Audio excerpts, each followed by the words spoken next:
Hola, ¿qué tal? Les saluda Jorge Ceballos en esta emisión de Contralínea a través de Medios de Comunicación Unidos de Chiapas. El tema de la reforma electoral, la reforma al Poder Judicial de la Federación es un tema en boga, un tema que todo mundo está hablando, pero que pocos están analizando de fondo.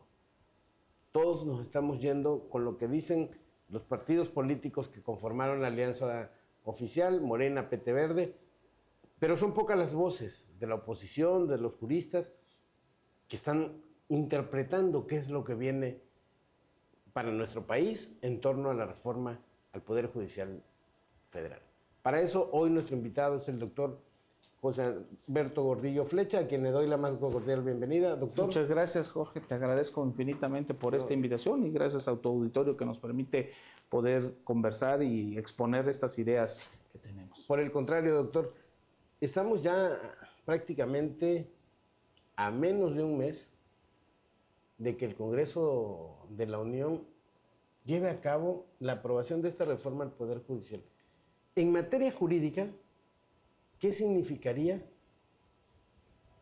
el que los jueces, magistrados y ministros sean electos por voto popular y que se haga todo un cambio?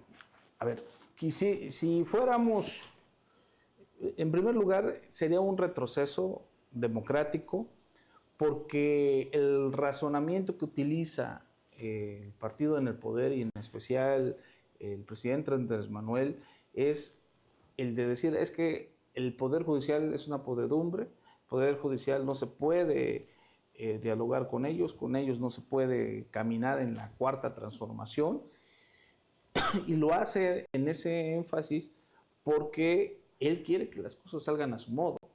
Se le ha tumbado varios proyectos estratégicos para él, no se le ha permitido que el abuso del poder sea tal cual y que algunas situaciones no pueda tener él el control absoluto. Eso lo ha llevado a pensar a cómo reformar el Poder Judicial para tenerlo a modo. Si fuera una reforma pensada para que los ciudadanos tengan acceso a una justicia más expedita, más pronta y más equitativa, más en el sentido justicia, pues tendríamos el apoyo y el respaldo de diversos sectores de abogados, tendría el respaldo de la propia sociedad, de los partidos políticos de oposición, tendría un respaldo sin mayor regateo por una simple sencilla razón. Porque nosotros también nos hemos planteado, ¿el Poder Judicial requiere de una reforma? Sí. Necesita nuevos mecanismos y nuevas formas de ver el derecho. Porque nosotros estamos casados, en México en especial, a una forma de ver el derecho. Yo lo he expuesto en foros académicos, es decir, no podemos casarnos de ver el derecho desde una sola perspectiva. Y mucho menos la impartición de la justicia a través de modelos que ya creo, en lo personal, creo que ya no pueden seguir así. Y se cometen muchas injusticias al ver el sistema de justicia de México bajo una sola óptica, que se debe de abrir, que se deben de buscar nuevos mecanismos de cómo resarcir el daño, de cómo buscar nuevas formas de aplicación de las penas o cómo solucionar conflictos sin llegar a la saturación de los mismos tribunales. Creo que eso se tendría que hacer. Cómo perfeccionar el juicio de amparo, cómo perfeccionar el área procesal de todos los juicios, sea civil, penal, mercantil, laboral. O sea, eso es lo que se debe de poner sobre la tela del debate. Eso es lo que se debe de debatir. ¿Cómo se eligen a los ministros o cómo se eligen a los jueces? Podría entrar a la discusión, pero que sea una forma integral. En derecho constitucional sabemos todos que existe una representación directa y una representación indirecta. La representación directa pues es la que tenemos a través de nuestros legisladores, sean federales o locales, sea a través de nuestros presidentes municipales, gobernadores, presidente de la República. Esa es una elección directa. Pero también la Constitución, los principios constitucionales, no solo en México, sino en cualquier país constitucional, en cualquier república constitucional, conoce de la representación indirecta. ¿Y cuál es ese tipo de representación indirecta? Lo que los poderes, ya sea judicial, ejecutivo o legislativo, tienen la facultad de nombrar a través de esa legitimidad democrática que tienen para poder elegir ciertos sectores de la administración pública o del Estado mexicano para designar funcionarios que puedan resolver las cosas cotidianas del país. ¿Sería esta reforma al Poder Judicial un capricho presidencial? Yo lo veo así, no lo veo de otra forma.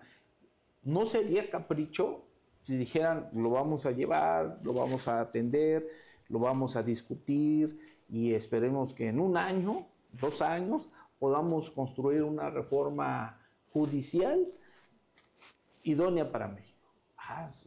Estaríamos de acuerdo, aunque en ese transcurso dijeran y propusieran el sistema de elección directa de los jueces y de los ministros y de los magistrados. Pero sin embargo, lo que estamos viendo es un capricho. La amenaza la hizo el año pasado con el famoso Plan C, ¿no? Una vez que ganaron y consolidaron su mayoría legislativa y consolidaron su mayoría política en todo el país, se abocaron a decir, vamos sobre la reforma judicial, vamos a eliminar el Poder Judicial como lo conocemos y vamos a reformarlo desde abajo. Bueno, el tema es que en ese capricho se está pasando por encima etapas procesales dentro del sistema legislativo. Uno de ellos que ya lo cumplieron, que es el de la consulta, pues una farsa en esa consulta, porque es a oídos sordos. Por más que se han expuesto por parte del Poder Judicial, el personal del Poder Judicial, desde el personal administrativo, el personal desde un oficial secretario hasta un magistrado o ministro, que han expuesto las ventajas o las desventajas de la reforma judicial y simplemente hacen oídos sordos la contraparte, pues es una ficción esa consulta. Pero bueno, están elaborando la consulta.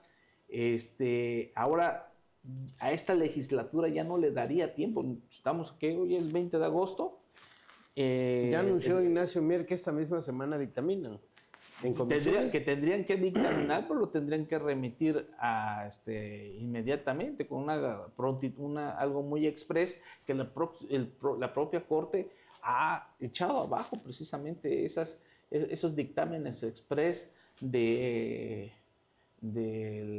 Congreso de la Unión. En este momento, si se sometiera a votación, sea como sea, no alcanzan la mayoría calificada por la composición tanto de la Cámara de Diputados como la Cámara de Senadores. Van a aprobarla. La quieren aprobar en septiembre. Ahora bien, para aprobar una reforma constitucional, están pasando, por eso te decía, por encima de diversos procesos. A ver, de acuerdo a la ley orgánica del Congreso de la Unión y en específico de la Cámara de Diputados, la integración de las comisiones es hasta octubre. ¿Sí me explico? Sí, entonces, en octubre tendrían que empezar a remitir esos dictámenes o esos análisis para que la nueva comisión unida de puntos constitucionales y gobernación, que serían las indicadas, y la de justicia serían las tres comisiones, puntos constitucionales, gobernación y justicia, poder validar esas iniciativas. No les daría prioritarias, porque recuerda que son iniciativas prioritarias preferentes del Ejecutivo Federal. Pero bueno, ya no les daría tiempo para hacerlo el próximo mes, ¿no? Entonces, si quieren cumplir con el proceso legislativo, tendrían que esperarse a los tiempos que establece la ley actual del Congreso de la Unión, ¿no? Para poderlo procesar. Y se están yendo por, o sea, el máximo que están haciendo, o el mayor alarde que están haciendo, es en el tema de la designación de los magistrados y de los jueces y de los ministros, que lo quieren hacer por elección directa. Si los ministros los quieren elegir de forma directa, de forma popular. De forma popular, o sea, el sistema directo le ponen popular porque quieren conectar con que el pueblo es el que lo está eligiendo. Pero finalmente no es el pueblo que el pueblo bueno y sabio.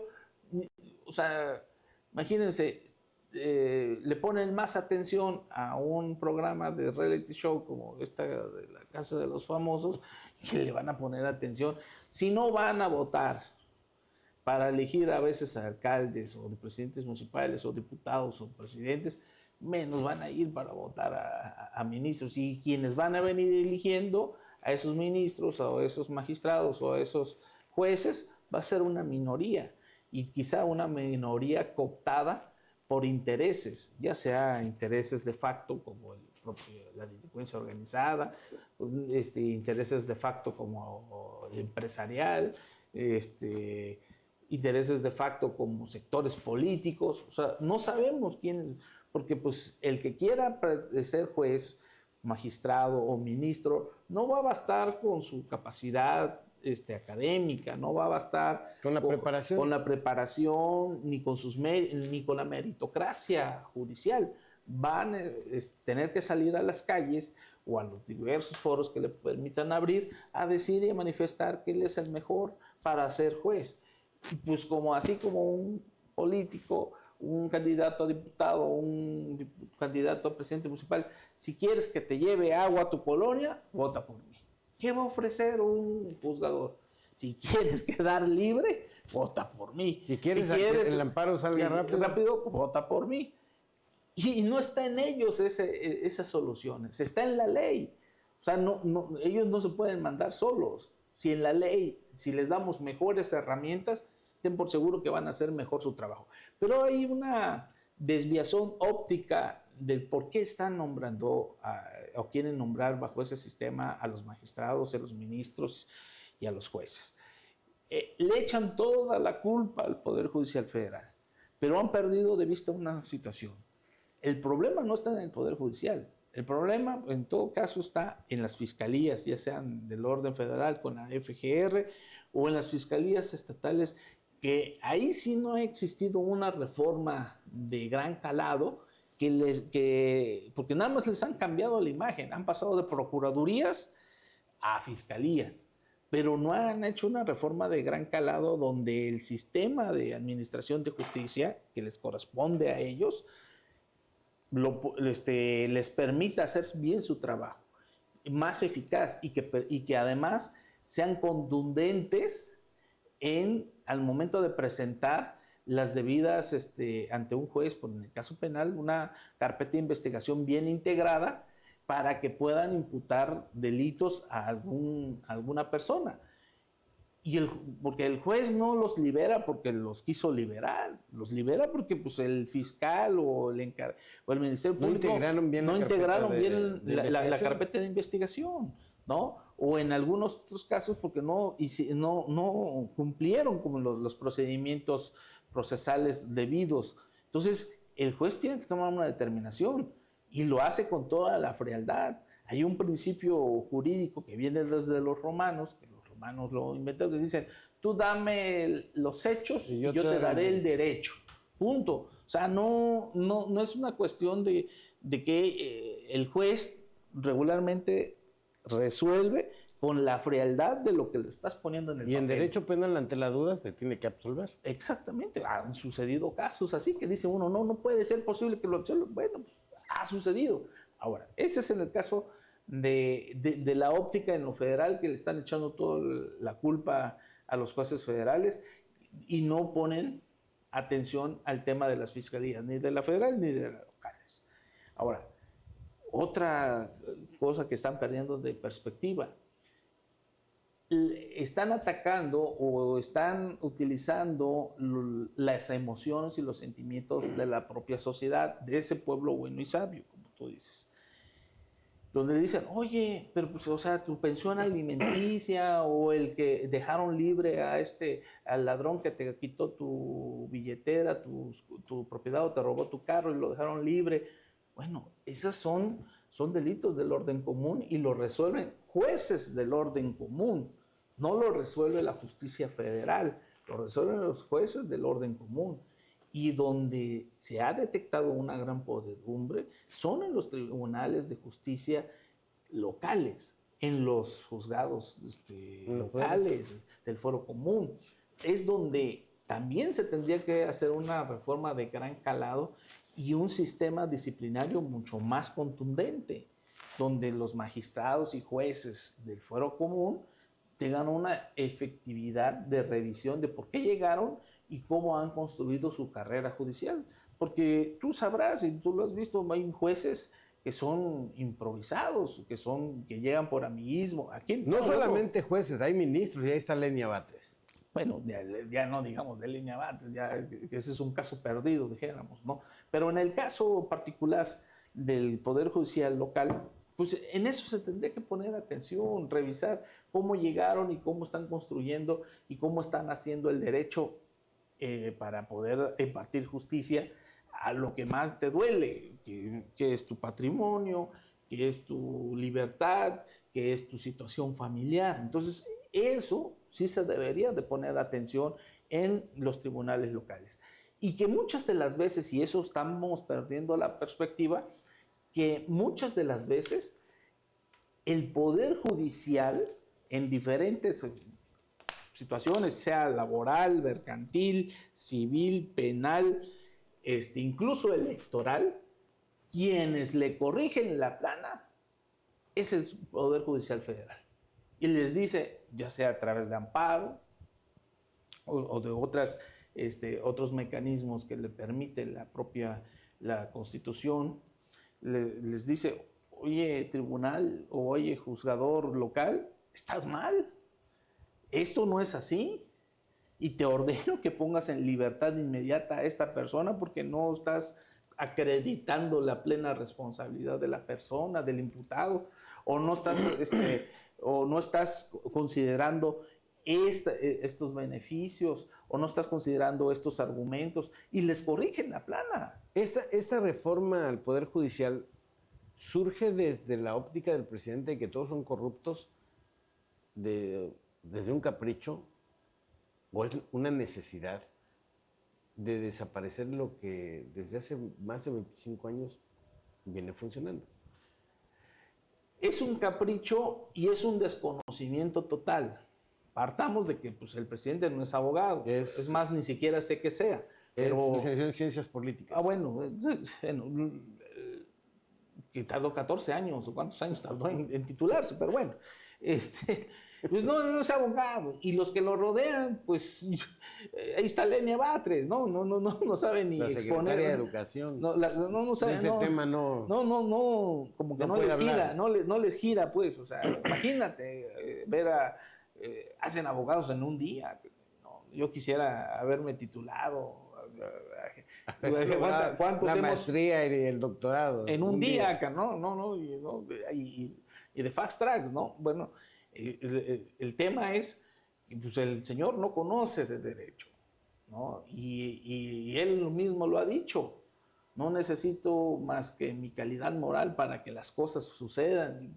O sea, se asume como un mesías, se asume como una persona que solo con su presencia se pueden solucionar las cosas. Y no es así. En un sistema democrático de instituciones se requiere de un andamiaje institucional, de un andamiaje jurídico que permita que los actores puedan hacer bien las cosas para que podamos tener una justicia pronta y expedita como lo dicta la Constitución. Por desgracia y para mala fortuna de quienes asumimos la materia jurídica como nuestra orden de vida, el próximo mes va a ser el mes de mayor poder del presidente López Obrador, justamente el mes en el que se va. Y por lo visto no hay vuelta a la hoja. Va a haber una reforma judicial. Lo van a hacer a su manera posiblemente, pero tiene sus consecuencias. Y esas consecuencias vía acción inconstitucional, se irán ante la Corte y la Corte tendrá la última palabra. Vamos a estar más pendientes del debate que se dé en la Corte que la que se dé en la Cámara de Diputados, porque en la Cámara de Diputados y en la de Senadores, es decir, en el Congreso de la Unión, pues ya sabemos qué van a salir a decir, ¿no? Van a hacer odas en favor ¿Han servido o sirvieron de algo los famosos diálogos estos por la reforma? Te digo que no, porque han sido a oídos sordos. O sea, dicen, tomo nota, está bien. Pero no escuchan y no dicen, tienen razón. A mí me preocupa hasta la operatividad. O sea, hablan de un proceso electoral extraordinario para realizar el primer bloque de la mitad, me parece que quieren poner a votación de magistrados y jueces para el 2025. A ver, un distrito judicial no corresponde a un distrito electoral. ¿Cómo le van a hacer? O sea, el distrito judicial de Tuxtla Gutiérrez no tiene la misma correspondencia al distrito electoral de Tuxtla Gutiérrez federal. No, y local. Sí. Yo considero que los diputados locales actuales y los que llegan, y eso lo digo a motu propio, no saben ni siquiera el número de jueces que hay en un distrito judicial. Entonces, imagínate cómo le van a hacer. O en un distrito judicial, por ejemplo, en el orden federal, para el tema, por ejemplo, los que están adscritos ahí al penal de, ¿cómo se llama? De la Mate, ¿no? O sea, le corresponde a Tuxtla o le corresponde a Cintalapa. Ni ellos lo saben. Entonces, ¿cómo lo van a resolver primero? O sea, ¿cómo van a someter a votación? Porque te estoy planteando esto porque en el 2027 traen la idea de que las votaciones sean concurrentes. Pero no va a corresponder cómo van a ubicar las casillas. O sea, eso es de entrada. 2, las boletas. Hace unos días tuve la oportunidad de ver en los anexos que tiene la iniciativa cómo quieren que se haga la boleta. O sea, ponen un pergamino como de este vuelo, y porque los que van a entrar al concurso no van a ser 5 o de 14. Ahorita hay en Chiapas 14 partidos políticos. Y supongamos que cada partido político son 14, bueno, entran en una boleta de este tamaño. Suponiendo que cada partido propusiera un candidato. Por eso, pero es un ejemplo, suponiendo que pero aquí, como es libre, yo solito, tú, eres abogado, te puedes postular para ser ministro, para ser juez o para ser magistrado. No quiero ser presidente de la Corte, no quiero. Bueno, no cosa menor. Entonces, imagínate, que se les ocurra, a ver, te la pongo fácil, 50 abogados que quieran ser. ¿En qué papelito van a entrar? O sea, se llegó a pensar que, por ejemplo, por un puesto de juez, es más, te lo pongo así, cuando se hacen los concursos de oposición, y no me va a dejar mentir una extraordinaria colaboradora con la que cuento, para un concurso de oposición en el Poder Judicial concursan, ¿qué será? 1,000, 2,000 personas. Y se tienen que preparar durante meses. Y durante meses para hacer sus exámenes. Y de esos 2,000 vienen quedando, ¿qué? 5, 10. Imagínate, y eso es que es un examen. Imagínate cuando la vean más fácil, que es una votación, se van a escribir que por lo menos 100 por cada puesto. Y se estaría quedando corto con el número. ¿No? Entonces, o sea, físicamente dime cómo le van a hacer para integrar una boleta. ¿Es un distractor? Yo creo que podría ser un distractor eso. Mira cuántos tendrían que ser. Bueno, pero ahora como vieron que era un bonche de boletas que tendrían que hacer, dijeron, no, pues lo vamos a hacer en un pergamino y vamos a poner toda la lista de los que quieren y quienes lo postulan. Y al lado el ciudadano va a tener que escribir a mano quién quiere que sea. Pero también van a haber propuestas del Ejecutivo. Sí, ahí se va a decir propuestas del Ejecutivo, propuestas del Legislativo, propuestas de las academias, de las universidades. O sea, ahí va a venir. No, porque lo tienen que identificar. El modelo, lástima que no lo traje, El modelo es un pergamino donde dice, del lado izquierdo viene el listado y dice Jorge Ceballos, Poder Ejecutivo. Lo propone el proyecto. Licenciado Rommel Pacheco, el Congreso, la Cámara de Diputados. Fulanito de tal, lo propone la UNACH o la UNAM, ¿no? Así lo quieren hacer.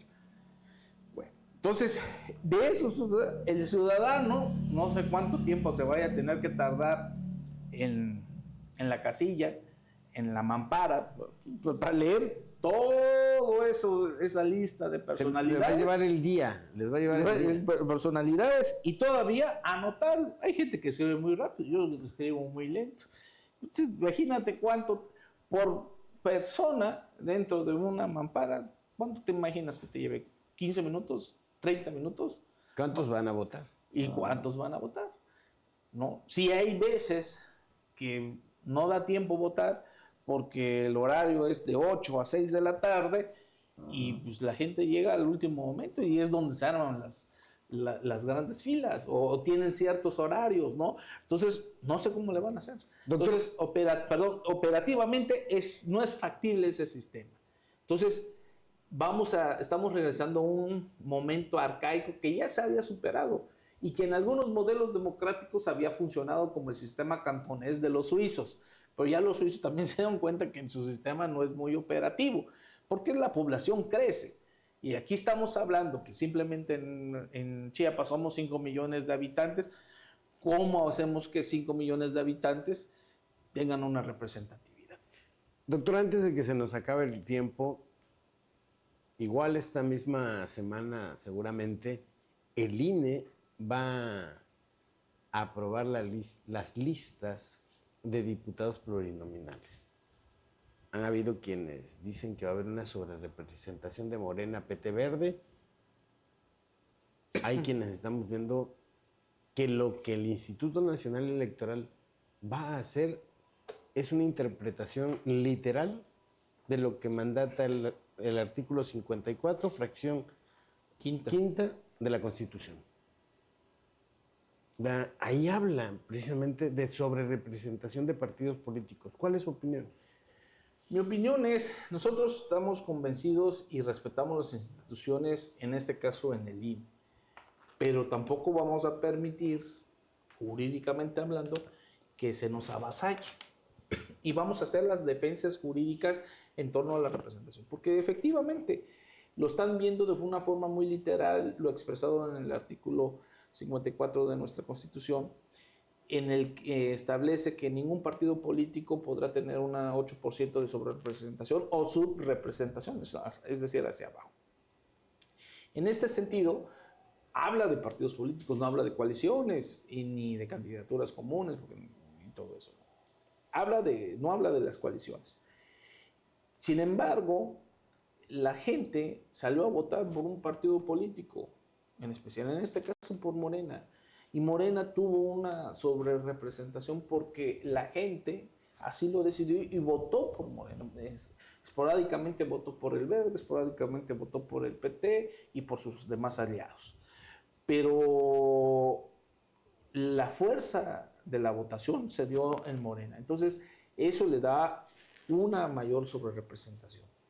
Entonces, al momento de decir, bueno, en tal distrito, por ejemplo, el distrito 9 o el distrito 6 de Tuxtla Gutiérrez, los candidatos eran de la coalición de Juntos Haremos Historia, ¿cómo es que se llama?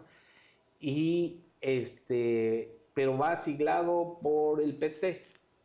La gente no votó por el PT, la gente votó por Morena. Entonces está expresando su apoyo y respaldo a ese partido, no a los demás miembros de esa coalición. Entonces, lo que se debe de tomar en cuenta, y ese es el primer razonamiento, tendría que verse cuál fue el caudal de votos de cada partido. Segunda parte, el INE, como es un órgano electoral administrativo, no puede entrar a la interpretación de la Constitución y pues se va a ver muy legalista y va a determinar conforme a lo que establece la Constitución, que no sobrepase cada partido el 8% o que cada partido no esté por abajo del 8%.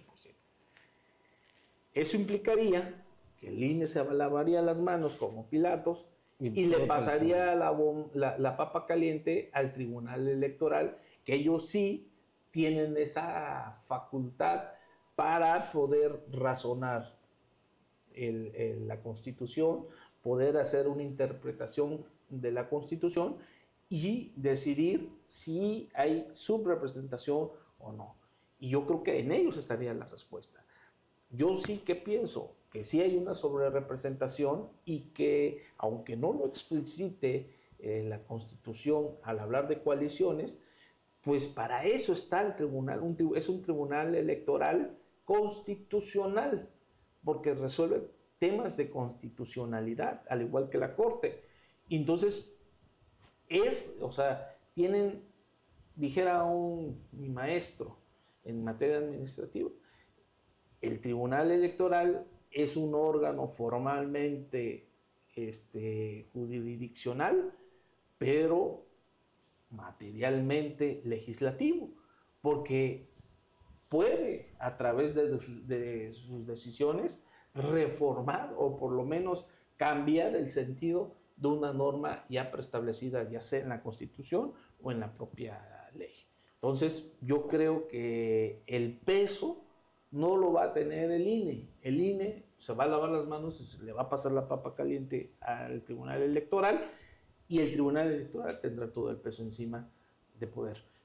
Lo vaya a hacer o no, vamos a esperar. Yo quiero darles el beneficio de la duda, pero pues con esa aliciente que les dieron que no van a entrar en el proceso de renovación dentro de la reforma judicial, híjoles, como que es una palmadita de si se portan bien, así les seguimos. Entonces, esperemos que sí puedan dar una respuesta jurídica oportuna con una mira constitucional donde se prevalezca la legalidad y sobre todo el orden constitucional. Doctor, muchas gracias. El tiempo se nos ha acabado.